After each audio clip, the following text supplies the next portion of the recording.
Ano, Rose? Okay dyan o dun sa likod pa rin?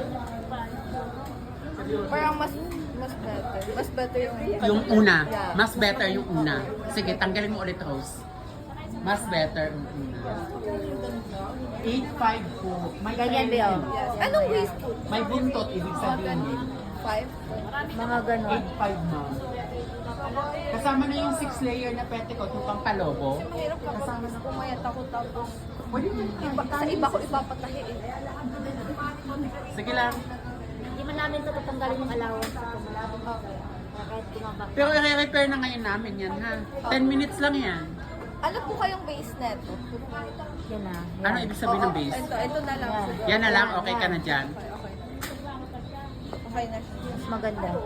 Para mas... I-ano mo nga yung hook sa likod. Lagyan nga ng hook sa likod. Nung ito.